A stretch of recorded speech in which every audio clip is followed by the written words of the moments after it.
This is CounselCast, and I'm your host, Karin Conroy, your marketing co-counsel. In every episode, I discuss marketing topics with experts who answer your questions and help your law firm achieve next-level results. Here's today's guest. Hello, everybody, and welcome. My name is Jorge Olson. I am the author of several books, including Wholesale MBA, Marketing Karma, The Unselfish Guide to Self-Promotion, and let me see, my last one is Build Your Beverage Empire. I am a former CMO. I grew up in Tijuana, Mexico, with no running water, no electricity, made it to an executive position at 27 years old, left and became an entrepreneur at 30. And I started teaching marketing and influence because for me, it all started with influence when I was 12 and I discovered political and religious influence. It became a passion of mine that later on people told me, you can get paid for that. They call it marketing if you apply it to capitalism. I said, done. Yeah, and then it worked out. It worked out for me. And using that, I've sent 5 companies public. I've developed over 1,000 fast-moving consumer goods, mostly vitamins and impulse buys and beverages. And I've raised over $100 million for companies, public and non-public. And now here we are. I'm in San Diego, California. Awesome. Jorge, thank you so much for being here.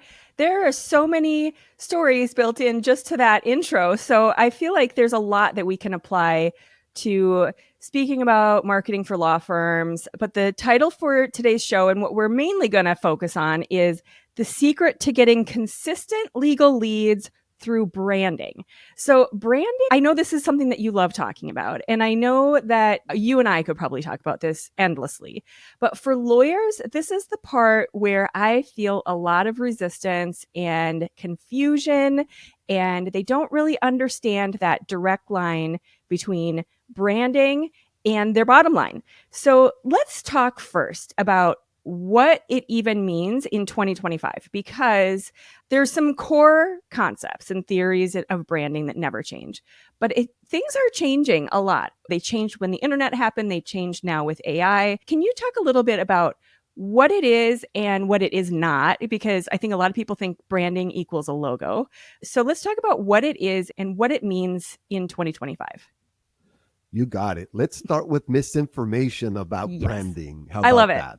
Okay. Yes. So when you go to school, maybe an MBA or maybe a marketing program or any program that's in school, you have access to case studies. These case studies are rarely from startups or from legal firms for that. That's They're true. usually from large publicly traded companies like Coca-Cola. Yes.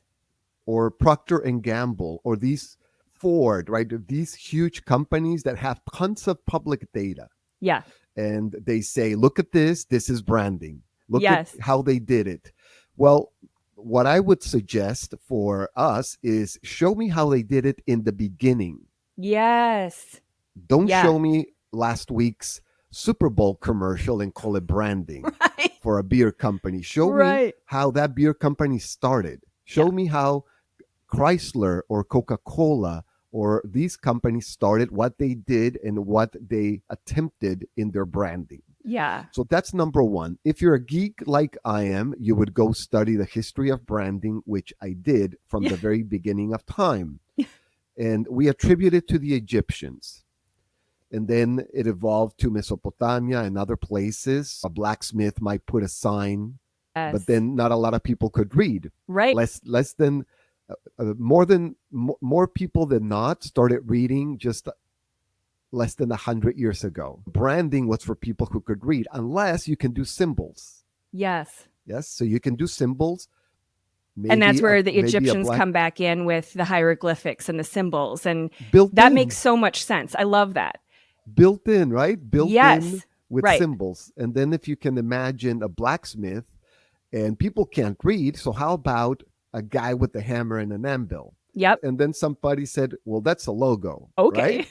Right? And now we're getting into the history of branding. Now let's jump 3,000 years into the future in what we have now. And let's talk about modern branding. Yeah. Modern branding is getting away from a company branding, even for larger businesses.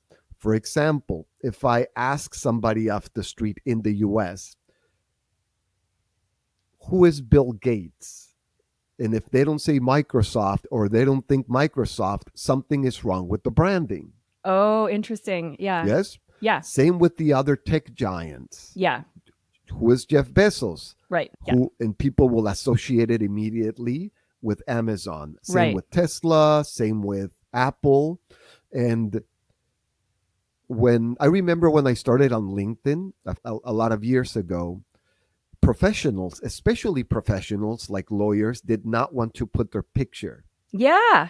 on LinkedIn. Do you remember that? I do, because even before I worked with lawyers, I worked with real estate agents. I worked at Century 21. And it's very, very standard for a realtor to have their picture on their business card, which that's not normal for other industries, but for realtors, it absolutely is. And some of them were very self-conscious and they didn't want to do that. And I said, it's the same as when you present a flyer for a house. If there isn't a picture of a kitchen, everyone's going to assume there's something wrong with the kitchen. So if you don't have the picture, it's worse than even if it's a bad picture. If you don't have it, people assume there's something wrong with you and they can't kind of see what you look like and get to know you. And it had to do with the relationship between the person selling the house and the realtor, and recognizing that it's so personal and they want to have this personal relationship with their realtor. It's not just this business transaction. Your house is a whole different thing. Yes, absolutely. And I started seeing they were placing their logo instead of their picture. Yeah. Or even, not even their name. They were putting a company name instead of their name. Right. And when I asked them, they would say, well, I want to promote my business, not myself. And it was very hard to explain to them the error of their ways without insulting them. And then they would say, well, I already started it. Do I need to create another one when I already did something, right? Just because you did something wrong, you don't need to double up on it. Exactly. Let's not dig into the wrong. Yes. So that's a very quick example of how branding has changed. Yes. Now, what to do? Let's jump into the transformation immediately. For a lawyer, it can be a firm, or it can be a partner, or it can be somebody who just started. Number one, decide what your branding is going to be. How are you going to brand yourself? Because before you can brand a company, you need to brand yourself. Modern branding is about branding the executive, not the firm. That's very important. Well, this is a big debate with a lot of clients that I have. You know, do we really promote the main attorney, or do we come up with a name? And the argument that I hear a lot of times is, if down the road I want to sell this firm, then nobody's going to want to buy it with my name attached to it. They want something that sounds kind of cool and more modern and less attached to me. And I think that's a fallacy. Yeah. Oh, interesting. That's a complete fallacy. Okay, why? And an exit strategy does not stop you from branding yourself. When I work with companies like AI or beverage companies that are formed to exit. Yeah. This is not a family business. You're not going to have it for 20 years. They want to exit in 2 to 5 years. Mm-hmm. And I tell them, you have to brand yourself. And why would you tell them that versus coming up with some cool name that is kind of short on a couple vowels and looks like it would be really cool in an app? And the thing that I think a lot of people see and they think that's the right answer. Why should they go with their name? I think, and by the way, I'm talking, let's say that somebody creates a really cool name and their colors are fantastic and it's neon and everybody tells them how wonderful they are. Right. And they still need to brand themselves. Okay. And the reason is very simple, especially for small companies. Although we're seeing it with these giants, right? Look at NVIDIA and look at the CEO is on camera on TikTok, for God's sake. Look at OpenAI and they have a podcast. Yeah. And the CEOs there constantly telling you not only about them, but case studies about users. Look at this guy and what he did. It's so cool. Yeah. And this is the largest AI company that's doing this. Yeah. And then you see guys like Gary Vee that have Mhm. huge companies as well, and he's a pioneer in Yeah. personal branding. Right. So why would you do it, and how is that going to help you exit? Let's talk about that. Yeah. Number one, people don't want to do business with the logo. Yes.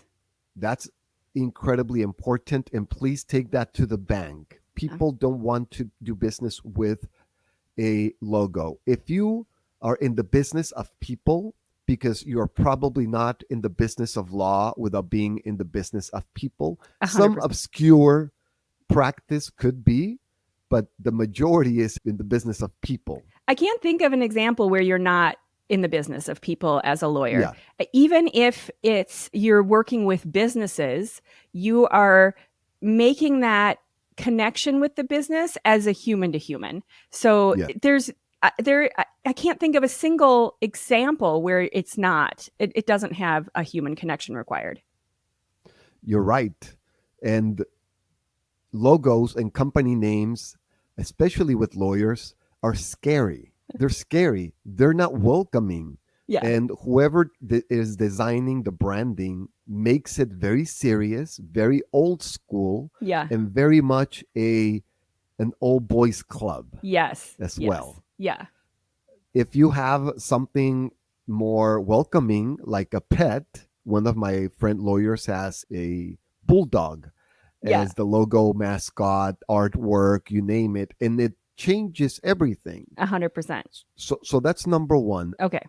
And if you're going to exit, again, people will do business with you. Yeah. They will not do business with the logo. Your mergers and acquisitions team, your investment banker, or whoever you're working with, if you have a strong presence online personally, it'll be much easier to get buyers to buy in. Yes. And I saw this when I was sending one of my companies public, and I was on video, like a reality show, for hours at a time, talking about the back end and the machinery. And I'm going to New York to visit an investment banker. I'm going to NASDAQ to visit the CEO of NASDAQ, things like this. Yeah. Then what happened was investment bankers started following me. Not just investors, but investment bankers. Investment bankers out of my league, because I'm a small cap, and these were medium cap, 100 million to $1 billion. Sure. And then I landed meetings with them. And then when I came in is, can I take a picture? Because I need to show my wife and the other lawyers that you came to the office, because you're crazy and we'll follow you because you're crazy. And you do these crazy videos. And then people started approaching me when I was walking in New York through the financial district. Yeah. Same with trade shows. Yeah. More niched beverage trade shows. I would walk through a beverage trade show and people, hey, Jorge, I follow you. I see your videos. And all of these become leads. Yeah. Let's call them prospects. And then Sure. they sign up to something through a squeeze page, if we want to get very technical. And then now they're in my database. Yeah. Now they get my emails. They can jump into a webinar. And it's much easier for both of us to approach each other. But when they approach you, they feel like they already know you because they've seen you online, and it's not some marketing campaign. It's not your logo out there. It's you. And so when they approach you, they don't even feel like you feel like it may be cold, but they don't. They feel like they've already got to know you, and they already know things that you've said, and they have this sort of story that you've maybe explained. Yes. And so they already have this connection with you. That is probably 50% of the reason. Right. Yeah. To get your face out there and to do the branding around you versus a campaign. Yes. Yeah. And even what you said, they say it to me exactly with the same words. Yeah. I feel I know you. You talk exactly like you write. You talk. Yeah. Books are another big thing for personal branding. Yeah. Of course, I love writing, and my mom was a teacher of philosophy and literature. That kind of helps. Yeah, a little bit. However, in Spanish, right? So I had to teach myself how to write in English, which wasn't easy because the sentences are backwards. Yeah. And people who read my books is the same thing. They tell me, I know you already. Of course, you spent 5 hours or 10 hours with me. Yeah, exactly. So of course, you feel you know me. I tell you stories, personal stories. Yeah. I tell you about my family in my books. I tell you all of the failures that I've had, so Yeah. you can humanize me. And then by the time we meet, you start sharing also your personal moments, We're and we already build well rapport. on that road. It's not we're Yes. starting the connection. The connection has already Yes. been made, and we're down the road where now we're kind of a couple steps in to that relationship. So let's talk Precisely. about, because I feel like you've mentioned AI a few times, but let's talk about how this connection and branding, how it's changing with AI, and then how to think in a strategic way about AI with all of these ideas that you've had in terms of how do you make the connection. And the topic that keeps coming up with all of my guests, and every time we talk about AI, is how to make it more human and how to add that human level and not lose yourself and your brand, but also use it in an efficient way so that it helps your process and efficiency and all of that stuff. But where do you find the balance, and where are people making mistakes? Okay. That's a great question. And let's start with how we view AI in comparison with other technologies and Yeah. the evolution and pushbacks against AI. Okay. When I was a kid, I was an early adopter of computers. My school had computers when I was 12 years old Yeah. in sixth grade. Yeah. In high school, I had to learn programming. So I graduated high school with a degree in COBOL Nice. and basic programming. Okay. So early adopter of technology is my point. So I see it differently because I saw the change from a programming standpoint, not only a user standpoint. Sure. I also took typing for 3 years in junior high, and I had Okay. to carry my typewriter. I walked 5 kilometers per day, Oh my gosh. 3 miles per day Yeah. with my typewriter. Oh my gosh. And I remember they gave us an essay, not in typing class, in another class, and they told us you cannot use the computer. You have to use your typewriter, and you have to bring it here. So I had to carry my typewriter, and I go, teacher, why are we doing this? Right. What, you think you're going to have computers everywhere? Was the answer, right? Yeah. And we're I'm like, going to have one in my pocket. Like, That's same, right. you got it with the Casio watch, remember the wristwatch? Yes. Teachers were saying, you think you're going to have a calculator in your pocket all the Yeah. time? Yeah. And we're like, yeah, Yeah. of I'm course. hoping. We have it in our wrist. Of Yeah. course, we're going to have it in our pocket. Right. Same with spelling, by the way. When I Yes. came to the US, I came to study, and my spelling was horrible Yeah. because I thought phonetically because of Spanish. Right. And I spoke And English wasn't great your first in language. Spanish. Yeah. It wasn't. Yeah. And I could speak it 100%, and comprehension was 100%. Yeah. Reading was 100%. Writing was it was 100% phonetically. And it was a fail. And with in spelling. fairness, there's some things that we spell in English that make no sense. Like, yes. Yes. there are some Not- spelling rules that are nonsensical.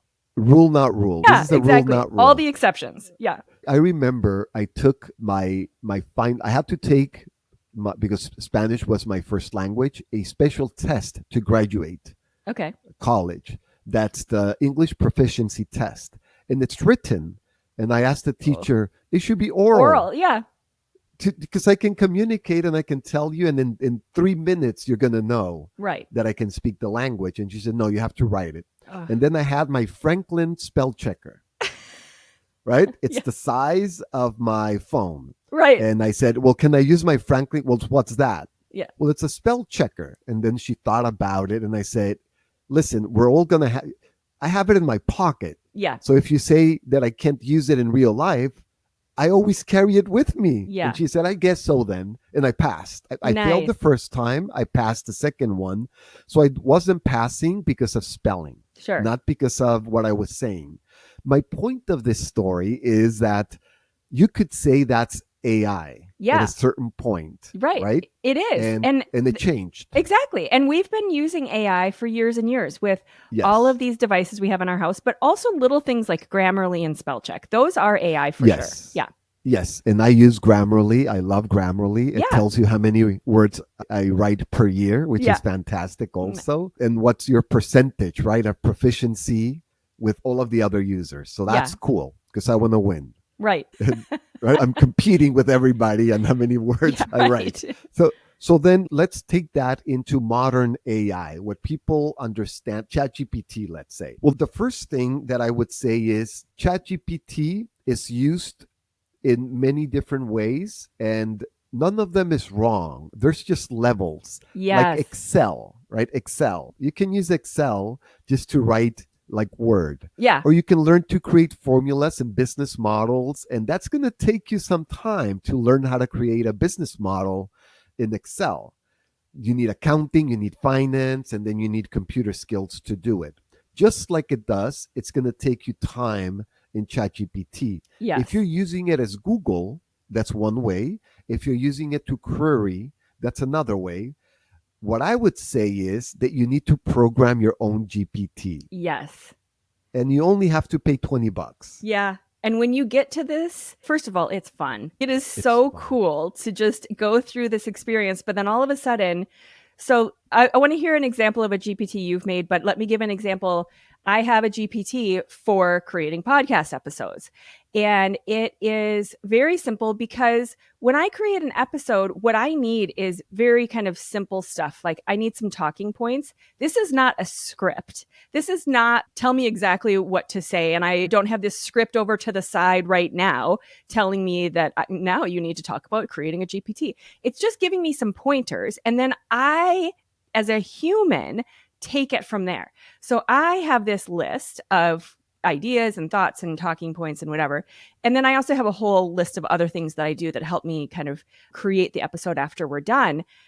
But it has saved me so much time, and it gives me these crazy ideas and thoughts and questions that I might not have ever considered. So when I, like, before we started this episode, I go into my little GPT and I'm like, let's start a new episode. And it's okay, tell me what episode this is and what are you going to be talking about and who is your guest, and let me give you some ideas. It's so fun. Yes. So what are some GPTs that you've made as an example? Okay. And by the way, it's very easy to create a GPT. If you pay the $20, at least it starts at $20. You just go and it's on your, right now it might change, but it's on your right side at the top, and you click it, and then you can say my GPTs and then create GPT, you name it. Mm-hmm. And then you just tell it what you do with your simple writing skill, simple language, no programming required. And it will ask you questions and prompt you. So for me, Yes. it'll say, okay, what are the things that you need to know? And I will say, okay, first I'm going to give you the episode number and the name of my guest. And then you need to ask me, what are we talking about? And then you create a list of 30 titles for the show.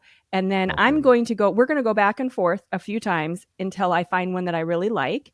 And then anyway, so I have this whole sequence of things but ChatGPT is asking me these questions and it creates this system for me. It's not like I had to go in and have that COBOL programming language that you were talking about that you learned in high school. Oh, that's an old one. That's an old one. They don't use that anymore. It's archaic now. Right. And it's manual. It's not visual. It's coding, by hand. And you get one character wrong and the whole thing blows up.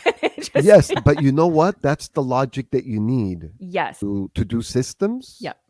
And then to work with AI. Yeah. Let's take an example from simple, and then we can add to it to make it more sophisticated. Yeah. So a simple one. I'm writing this book, let's say, called Marketing Karma. And it's just karma if you live in the Orient, and it's marketing karma if you live in the West. so that we can understand it. Because if I publish this in India, I would just call it karma. Yeah. And they understand, right? But I have to explain it. Yeah. So then I need to study more about karma, but there's no way I can be an expert in karma while I'm writing the book. Right. Because now I'm going to go into a right hand and just 3 years studying karma, just karma. Right. Karma is one of the first books ever written. And that's very important because humanity thought, this is so important, let's write this first. Yeah. And then I needed to adapt it to the West. So I went into ChatGPT, I created my GPT, and I explained my dilemma, first of all. And I told it, this is the logic that I use. I tell it what I want to do. I tell it what my problems and my weaknesses are. I tell it that I want it to organize the ideas for me because I think in a cloud. Yeah. I think artistically, and I need this logically in chapters, Yeah. sub-chapters, in something that people can understand quickly. Yeah. Not a big lecture that you don't know where you lost me, right? Right. So then I start there. And then I usually by this, I wrote something. When I go to ChatGPT, I already have something. So I had short stories Okay. about karma. So I said, I'm going to take all of these short stories and include them in a book. And then I loaded all of them. And then I tell it, I want to also include the 12 laws of karma and apply them to marketing with specific examples from other things that I loaded into my chats in all of the chats. Yes. So you can take from other chats, case studies or things, throughout and my include whole them in account. examples. Yep. Yes. You have permission to raid my files. Yeah. To raid my files. Yeah. And then enter. And then it blows you away. Yeah. Right? Now it's programmed. By the way, now this GPT is programmed for marketing karma only. And it'll write my LinkedIn posts. Yep. It'll write all of my posts. It will help me write articles, my bio, book descriptions, excerpts, everything. Yeah. So that's number one. It saves you a bunch of time. Yeah. Now, here's where it gets interesting. When I write nonfiction, I write about 2,000 words per day. So I write my 2,000 words. And when I want to edit, I don't feel like writing. Instead of just me reading it in line editing, I created an editor for nonfiction books. Oh, cool. That's connected to this other one. And I already told it my favorite editors. I uploaded books on editing. I told it to go research this specific books and style of editing. Okay. And I tell it, edit my chapters based on your training. Oh, cool. And then give me advice to become a better writer. Yeah. So now I'm linking them. Okay. But now let's get a little bit more sophisticated. I want to create a knowledge base for lawyers, let's say. So what I do is I go into a phone AI or a chat AI, and the only thing that I have to do is link them.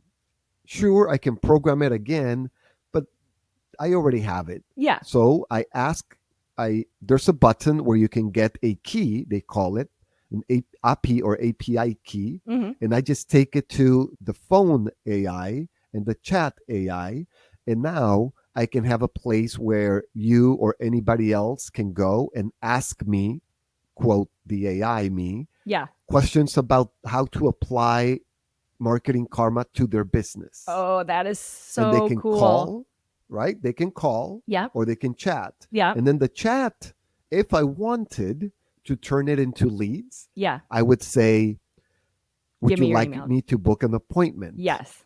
And then I give it access to my calendar, and it'll read my calendar. And this, by the way, none of this is sophisticated, and it's already done. You don't need to program any of it. Yeah. No, you just give it links of stuff that you've already got. Yes. Yeah. Yes. That's amazing. That sounds like such a cool and like kind of forward thinking approach to how to pull in your GPT to your own marketing and your plan. But how do you think about AI in terms of branding when the argument that we hear all the time about AI is that it's just pulling all this information from everywhere else? And how do you do it in a way that sets you apart and doesn't just take this sort of mixture of everything ChatGPT is finding out there and making you the same as everyone else? How do you stand out with branding specifically and AI so that it's not generic? Yes. And by the way, I see this with a lot of the teams, sales teams that I work with. Yes. And I tell them, stop doing that. You're doing what everybody else is doing. So you're telling them to stop, but what are you telling them to do that would make it right? Number one, what they do wrong. They go into ChatGPT and they say, create a post or an article for getting more Mexican speakers as personal injury clients. Yeah. And then create an image and create a post. And then they get an image and they get a post. The post sounds like any other post. Right. It's And you very can generic. tell it's AI. There's all You those can tell. generic, typical AI in a world where blah, blah, Yes. blah. Yes. Yeah. And then the photos look the same Yeah. as everybody Super else. fake. Yes. Yes. So number one, and this is where it gets very interesting, for those of you who are not artistically inclined Yeah. but want to do your own branding, give it a vibe. Let's start with the image. Give it a vibe. Don't give it a prompt yet. Okay. Give it a vibe. So start by saying, this is the vibe. For example, and it can be something interesting. It can be an infographic Mm-hmm. telling you about a problem. Yeah. It can be a series of images, or it can be one image that pulls you in so you can read the article that you have, or the image can have the article built in. Yeah. No matter what you do, you need to start with your vibe. So you Okay. would tell it, this is the vibe that I'm going for. And this is where it's a little bit helpful to go to the museum or at least to ask it, can you give me a list of vibes that I can use in my business for branding? Right. I like red. I like graffiti. Yeah. I like Van Gogh. Yeah. So you just tell it what you like. Okay. It'll mash it up, and then it'll give you something original. And then you can tweak it and change it. And if you want to be very creative, then you have to think like a painter or a photographer. Then you have to say, where is the light coming from? Yeah. What type of light is it? Is it artificial light? Is it a ring light? Is it morning sunlight when it's kissing the flower outside of your garden? Yeah. You tell it that. Nice. And you even upload a picture. Or if you are more artistically inclined, you can tell it which period lighting you want. I want Renaissance dramatic lighting coming from a church window. Nice. And then you're going to get a ray of light that you can see illuminating your subject matter. All of that is a vibe. Yeah. And then you're going to get stunning images that you're not going to believe. Yeah. You're not going to believe. When you can you're create describing brands. Sorry, but when you're describing this vibe idea, I'm just feeling like the emotion that you're adding. So now all of a sudden, you're going from this sort of robotic, generic, fake looking image to adding emotion, and emotion just instantly equates with that human feel of things. So now all of a sudden it feels more authentic and human, and you got a feel from it instead of it feeling just sort of flat and robotic. I guess I've already said that word. Yes. No, I get it. I did a big branding project for Snoop Dogg. Yeah. And 40 products and everything with AI. He told me, I don't want AI. And oh my God, what am I going to do? Yeah. However, we couldn't find a picture of him that he liked. Yeah. So I snuck in an AI image from one of my friends. Now, he's a professional. Yeah. I didn't do it. He's a professional photographer that just happens to be a programmer. Sure. So he was an early adopter, and he already knew how to create very realistic images. He liked the AI instead of his pictures. And then subsequently, we did everything with AI. We started with a vibe. Yes. Urban, Compton, graffiti, walls. Nice. Right? That was the vibe. Nice. And then it was spectacular. We gave it the colors. We gave it the point of view. We gave it where the camera is supposed to be, everything. Well, and imagine textures. if you were going to do that with an actual photo shoot. Imagine the cost and the time and everything involved versus sitting down and just working with ChatGPT on it. That's amazing. Well, we did a photo shoot for Boeing. Yeah. And that was like $250,000. Yeah. And now and in probably another weeks project, and weeks of process and getting it prepared and then working it through extras. And editing and and paying for all the people and the Yes. Models, extras. Mm-hmm. Oh my God. Crazy. It was brain damage. It was crazy. It was like a movie, like creating a movie, storyboarding everything. Sure. And now you can do all of that with AI. Yeah. By the way, all Amazing. of that with AI. Okay. So you start with a vibe. Yeah. And this is images. We're still with images. Okay. Now you're going to create consistent images. You can even upload your logo and sneak it in somewhere. I recommend that you don't use your logo everywhere because the companies, especially if you post on social media, they will not like it if you put your logo everywhere. Sure. So don't use it. It's counterintuitive, but don't use your logo. Now let's go to the text aspect of it. You treat it the same way. You create your own GPT, first of all. Sure. And then you tell it what you want. You tell it that you want to get leads and you want to turn them into customers. It'll probably ask you, who is your avatar? Yeah. Who is your perfect customer? Yeah. Make sure that your input is good, because usually what I hear is, well, everybody can benefit from me. Yeah. Everybody can. So now you just killed AI. I'll work with anybody who pays me.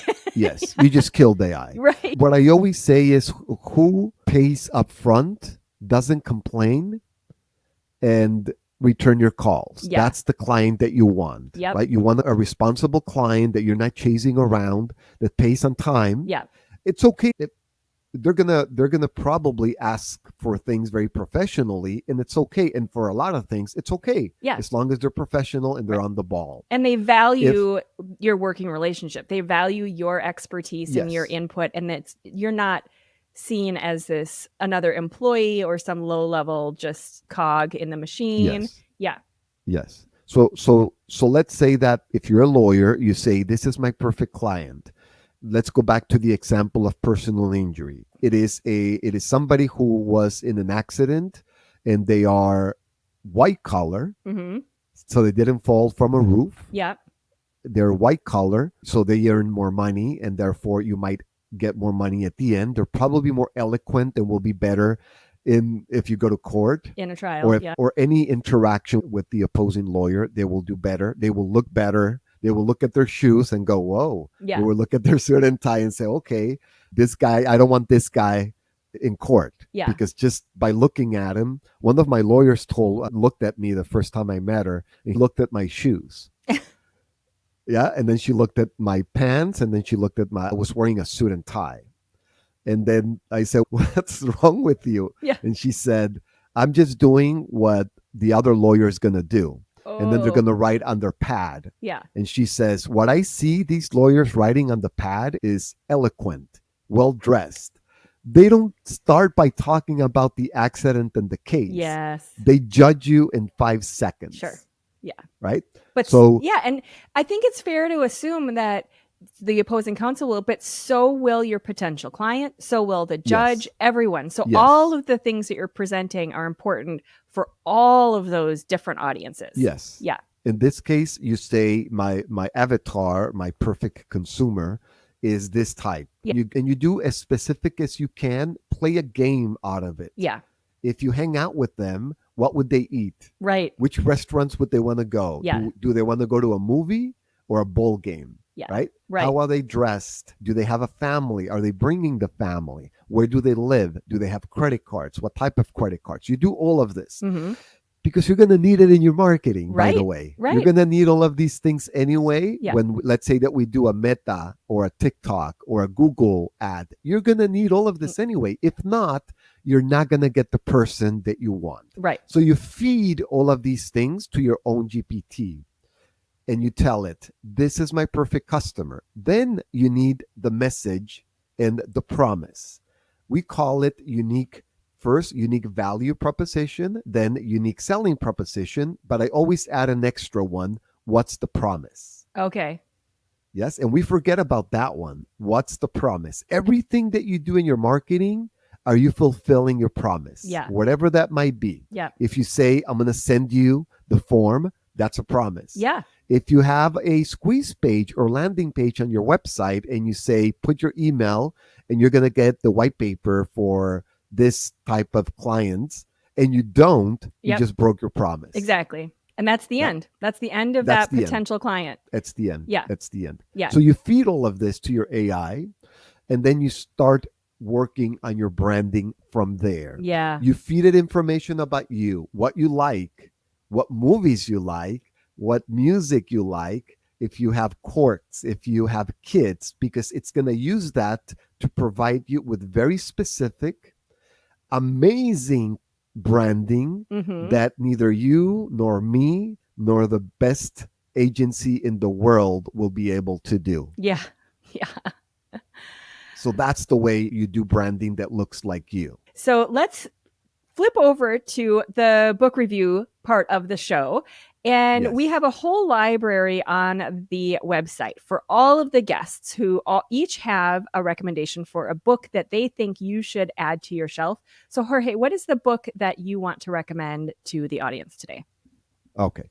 First of all, that book recommendation is amazing. Okay. It's completely amazing that you're doing this. Oh, thank you. The idea. Because no, it's because you have to be a learner. You have to read constantly. You have to learn from other people's mistakes so that you don't make them yourself. 100%. And we talked about this before we started recording, that you and I are both very avid readers. And I think there is a very strong connection between entrepreneurship and people who really seek out the knowledge like that and read. And I think we could also have an entirely second show about not just nonfiction, but fiction being also just as critically important in terms of getting inside of other human experiences. But I do think it's so important. And if you are on that path, or maybe you're not, and you're looking for some great books, I'm telling you, there are some really cool books that the past guests have recommended. So take a look through the library. We've had 160, this is episode 162. So there's a lot of books in there. So, and they're all tied to a topic that we were talking about related to marketing and growing your law firm and all of that. And then there's usually a little clip that you can find that says why that person thought that book was great. So what's the book that you think everyone should start with? Okay. This is one of my must-read books for a human. Oh, I love it. So everybody should read it. And it's called The Dawn of Everything.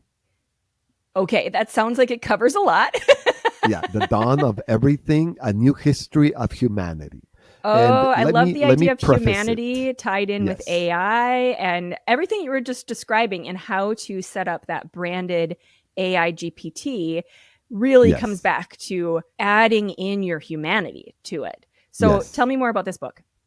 Sure. I would say that there's another book called Sapiens, which is very famous. Yeah. And I would say Sapiens would be the bachelor's degree, and this would be the PhD. Oh, fascinating. Yes. So it does go over the Sapiens theories, which is from one author. Most of the things that he pulls come from one theory, one author. Yeah. And it's one of about 7 that are covered in the book. Oh, cool. And very quickly you realize that it was a fallacy. The premise of Sapiens was a fallacy. Awesome. Really quickly you realize. Well, first of all, the person who wrote Hypothesis did it for a contest. Oh. It wasn't a scholar. He only wrote it for a contest, and he tried to submit more writings, and everything was rejected. Oh, okay. And the premise is very simple. We are better right now than ever before. Yeah. Or the takeaway. Yeah. And this book says even that, it sounds so simple, but but it's not, because I think so much in the news and in our access to so much of the world that historically no one ever could kind of see what was happening on the other side of the planet on a daily basis, minute by minute.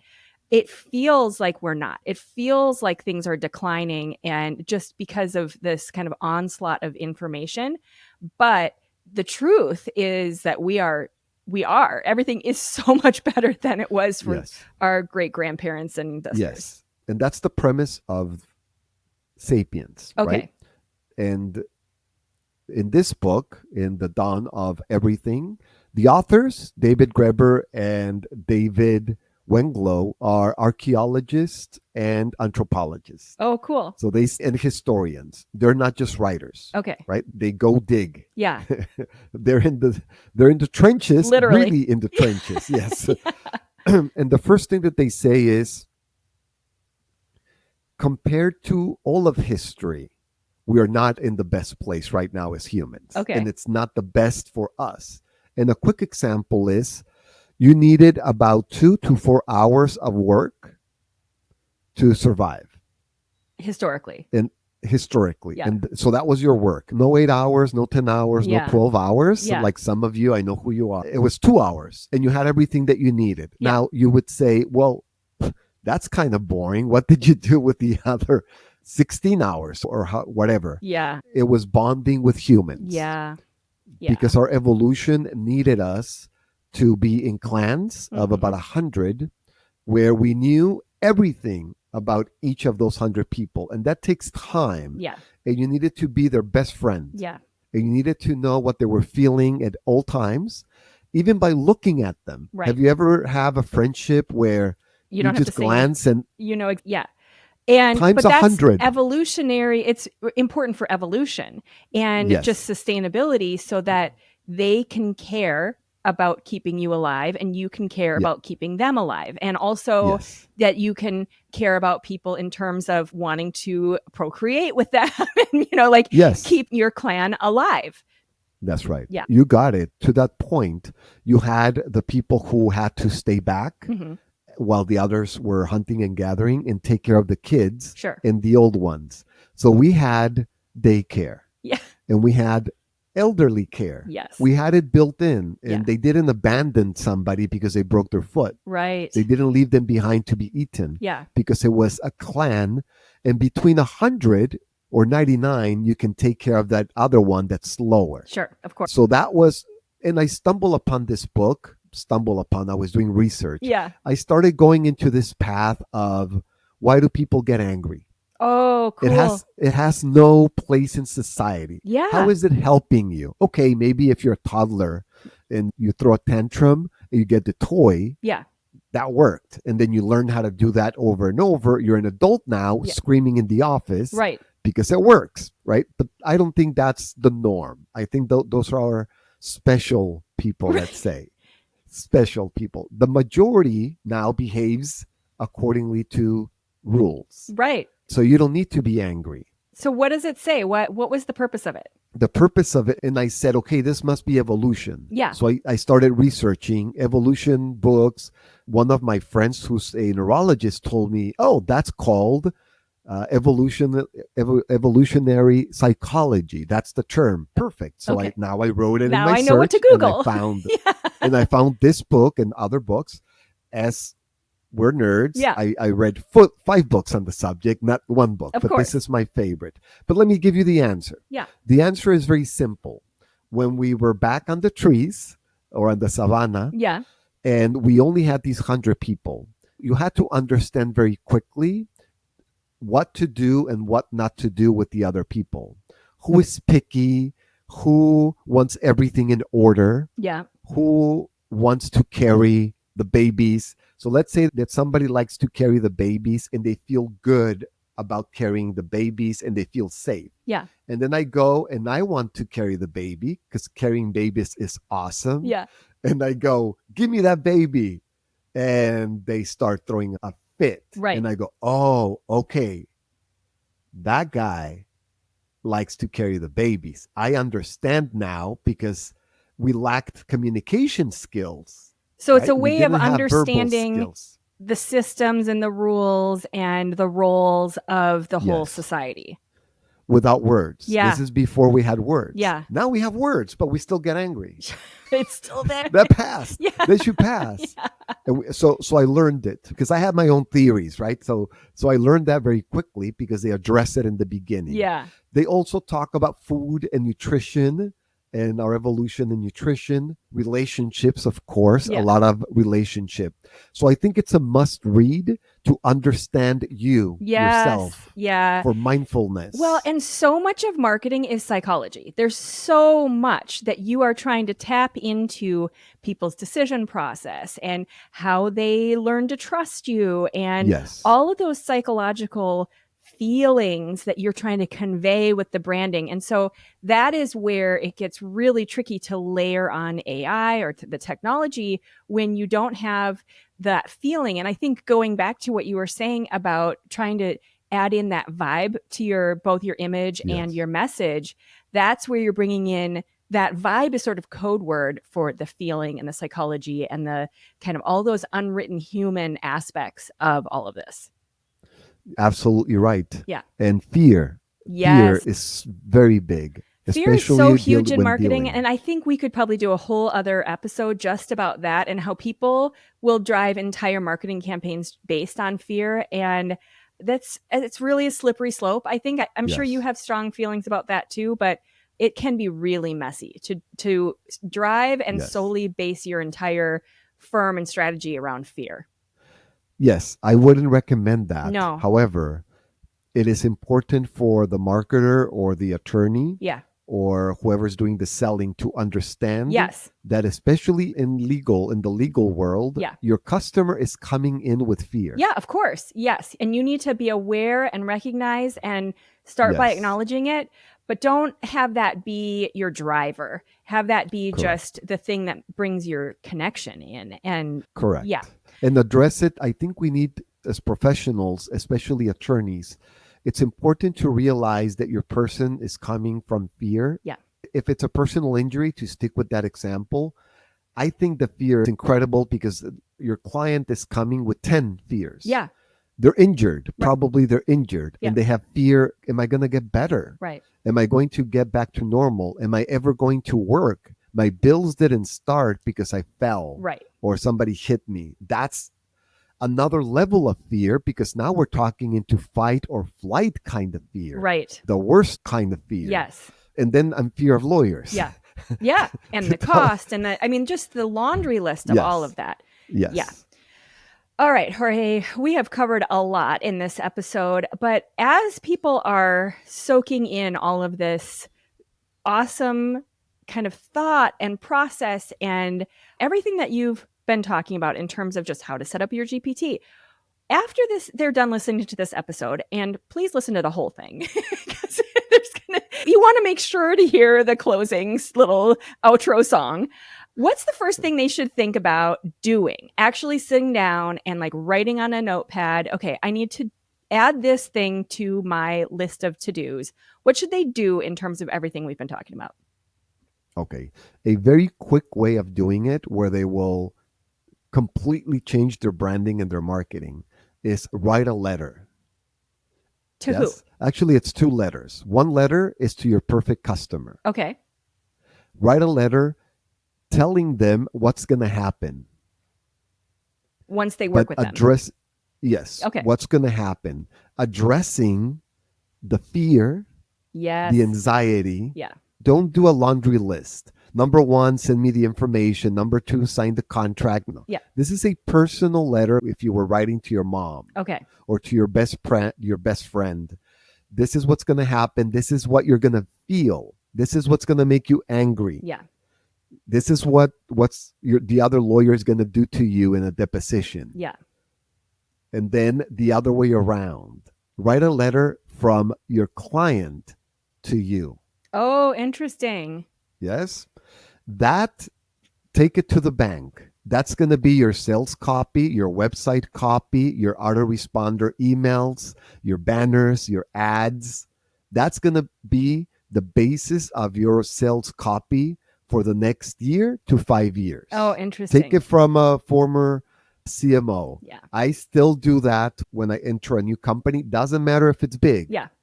Where's your letter? What letter? Yeah. Well, we need to write a letter. Yeah. I love that idea, because if you've been working in your firm for more than 5 minutes, you already know what they say when you get on that first call or the first meeting. You already know what their voice sounds like. You already know all of these things, but write them down, and write them down in a way that you can refer back to it. And you don't have to dig for that in the future. You've already got it. It's sitting there and it's ready for all of this stuff. And you could even upload that into your custom GPT and add that in as part of your whole branding and your vibe and all of that good stuff. Oh, yeah. Do that. Yeah. Do that for sure. Yeah. Absolutely. Jorge Olson is a fractional CMO at jorgeolson.com. Thank you so much for being here. I love all of this combination of the strategy and the theory combined with let's add in a little element of AI and how to kind of bring this in an efficient but also human way. So thank you so much for this episode. You're so welcome. Thank you for listening to this episode of the CounselCast podcast. Be sure to visit our website at counsel-cast.com for the resources mentioned on the episode and to give us your feedback. If you enjoyed this episode, I would appreciate if you could rate and review the podcast on Apple and subscribe to your favorite podcast platform. See you on the next one.